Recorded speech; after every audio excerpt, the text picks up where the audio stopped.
Part 5. Now let's say you believe that the events in the Bible were true. You can reason.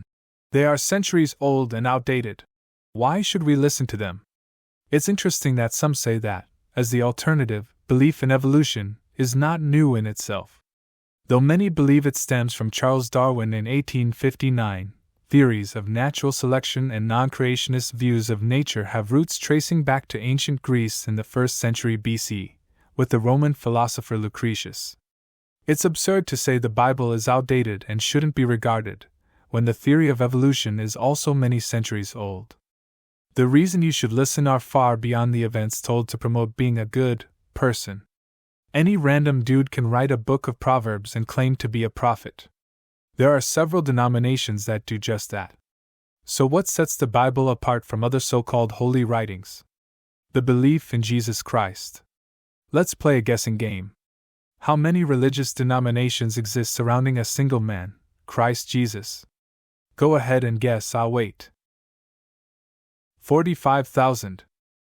How on earth is a single person supposed to find God when there are 45,000 religious sects around the globe? Why have so many religious groups latched onto Christ Jesus as the Son of God? I'll tell you the answer. Proof. Before we answer why so many believe Jesus is the Son of God, we must first ask the controversial question, was he even a real human in the first place? Here is your answer. Even if you disregarded the Bible, Jesus Christ is a real person spoken of in other ancient books that aren't even related to Christianity. The 1st century Jewish historian Josephus referred to the stoning of James, the brother of Jesus, who was called the Christ. Jesus is not some fairy tale person like Santa Claus. Tacitus, a Roman historian who lived during the latter part of the 1st century CE, wrote, and I quote, Christus, Latin for Christ, from whom the name Christian had its origin, suffered the extreme penalty during the reign of Tiberius at the hands of one of our procurators, Pontius Pilatus. Remember that name. Pontius Pilate.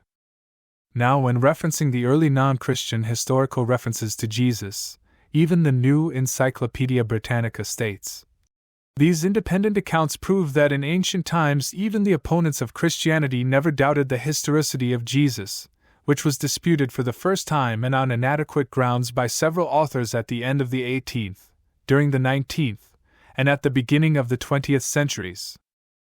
So the belief that Christ is not real started relatively recently, beginning towards the end of the 18th century. I wouldn't be shocked if disbelief in Jesus had something to do with the corruption, greed, and outright murder many churches were involved in over the centuries. But honest, you say, even if he did exist, is it logical to believe he is the Son of God? Many believe that Jesus was merely a prophet whose authority was similar to that of Moses, Buddha, Muhammad, and other religious leaders. But what set him apart?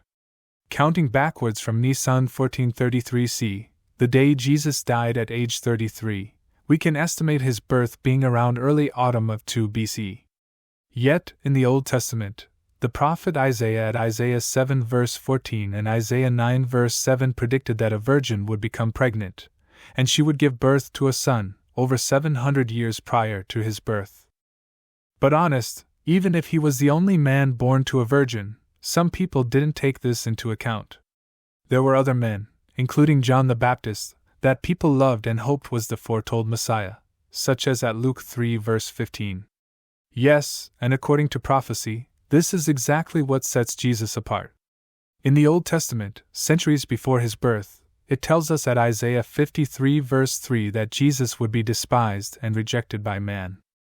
He was the complete opposite of the religious leaders of the time, called the Pharisees. They were self-righteous, and he was patient and loving, especially towards those who were weak. But Jesus was no pushover.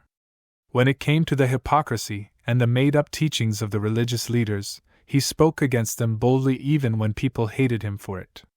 This channel will do the same. There are many inconvenient, uncomfortable truths about religion as a whole. But the following videos will not be shut up because of hate or criticism. Jesus loved imperfect people, and was known for associating with people society had thrown away, such as tax collectors, prostitutes, and Samaritans, a people whom most of his culture were prejudiced against. Jesus wasn't just a good man. Even on the day of his death, frightening things happened. See Part 6 for more.